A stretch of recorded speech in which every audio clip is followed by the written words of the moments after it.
Hello everyone and welcome to the Angular Forms course. HTML forms seem so simple, but yet even a powerful framework like Angular comes with a built-in module that is dedicated only to helping build HTML forms. Why do we need a full framework module for handling something apparently so simple as forms? The answer is simple. In reality, a complex data input form might be one of the most complex development tasks that a developer has to implement while doing a user interface. Especially if we are building user dashboards or doing enterprise application development, CRUD applications, for that particular class of applications, complex forms are very frequent. It's very common to have huge forms that span multiple tabs, have multiple dialog boxes that edit a very specific part of a form, for example, a row in a data table.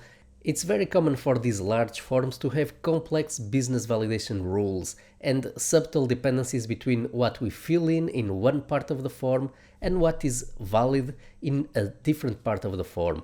Also, it's very hard to show to the user error messages that are useful, that help at each step the user to fill in the form correctly without overwhelming the user with a large amount of error messages. As we can see, building such a large form with these complex business rules, this is a task that benefits a lot from a framework. So that's what we will be learning in this course. We are going to learn in depth the Angular Forms module. There are two types of forms, template-driven and reactive forms.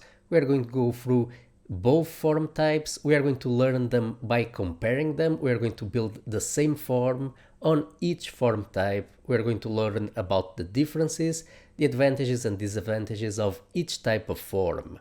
Specifically in the Angular reactive forms section, we are going to learn about functional reactive programming techniques in the context of form implementation, and we are going to see that certain advanced use cases can be made very simple if we use a reactive approach.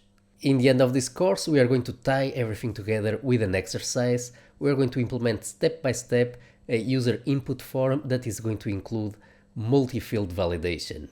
Together with this video course, you also have the Angular Forms Jumpstart E-Book. That is a written reference with everything that you need to know to implement Angular Forms in both template-driven and the reactive approach. I hope that you will enjoy this ebook and video course combination that will contain all the information that you will need in one place in a concentrated way for learning to implement complex data input forms using the Angular framework.